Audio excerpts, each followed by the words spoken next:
Welcome back to WagerTalk.com. I'm joined with Preston, the Sports Cheetah, and Tony Finn. We are going to break down NBA playoffs. We're going to look at the Boston Celtics at Chicago, Game 3.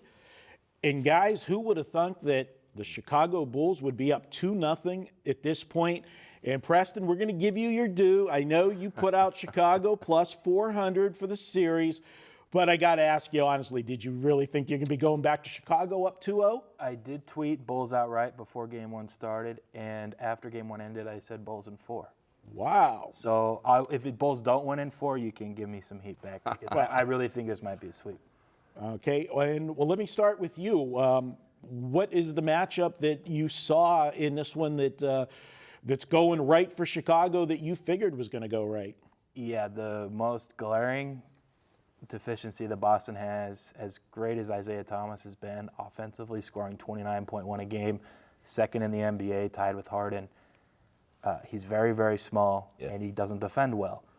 And the rim protectors, or quote-unquote rim protectors that Boston has in Al Horford and Kelly Olynyk, who play the center position for the Celtics, they don't really count as rim protectors. They're very poor. And not only that, they're very bad at rebounding. And so not only do you have the best player in the entire game, named Jimmy Butler, as far as a two-way player goes at least, on the Bulls, you also have a massive advantage with Robin Lopez, a guy who does grind it, can rebound, and can also finish around the rim and set screens, and he can hit a little jumper. I think you saw that especially in Game 2. He had a few 15 to 18-footers he was making. They're just able to score, and they don't even shoot the three well. They haven't even shot it well in Games 1 or 2, really, meaning the Bulls. And on top of all that, they have guys like Dwayne Wade and Rajon Rondo who have been there before. They're used to the playoff intensity because there is another gear. And honestly, Rondo, when he cares and tries, he's a very good basketball player. I don't think he minds beating up on his former team here, the Boston Celtics. It made sense to bet plus 400. Majority of my money's on plus 2.5 games, which is now 1, barring like a natural disaster or something. Mm-hmm. So I'm happy. I do have some 400. I'm going to let it ride. Hopefully they sweep just so I look a little cooler. But if Boston wins a game or two, I wouldn't be surprised either. I mean, Boston's still a fantastic team, and Bryce Stevens is going to make some adjustments that I think, Chicago's going to have to respond to.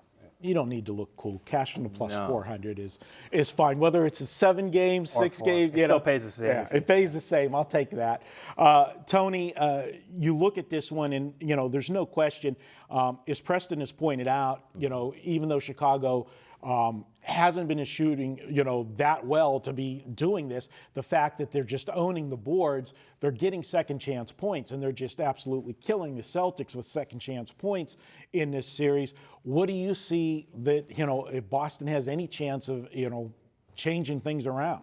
Well, Preston did a great job describing exactly what Chicago, I think first and foremost, this is a microcosm of the Eastern Conference. I mean, from top to bottom, really, you're talking about, this is a Chicago team that had to go 7-3 in their last 10 just to get the tiebreaker for the 8th seed, and they are putting it to the number 1 seed, and they've done it really by overwhelming Isaiah Thomas as well as he played, and the emotions that came into play with his sister, etc. They have attacked him. They've attacked him, and his size prohibits any pick and roll.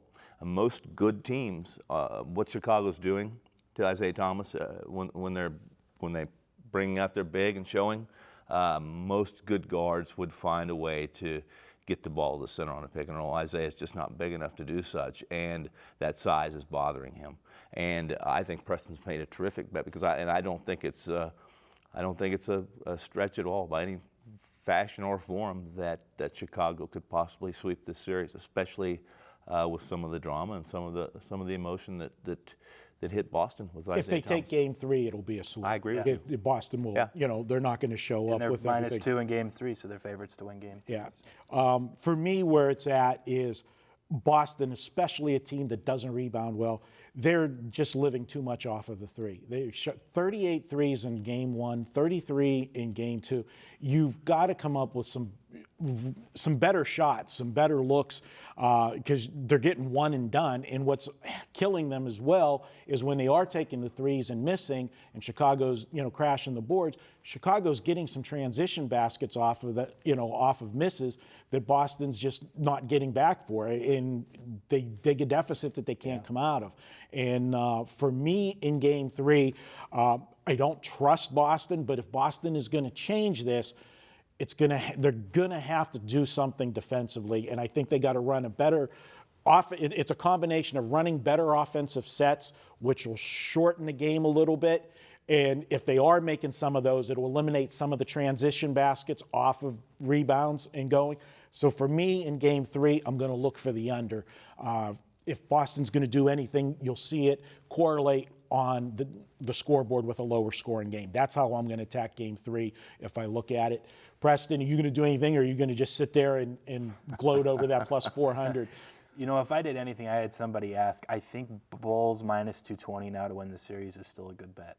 And I might add more money to the Bulls just because it's played out as we foresaw it. And I'm with you. Boston's going to try to make adjustments. I just don't know if it's really going to work, let alone work 4 out of 5 times in a row.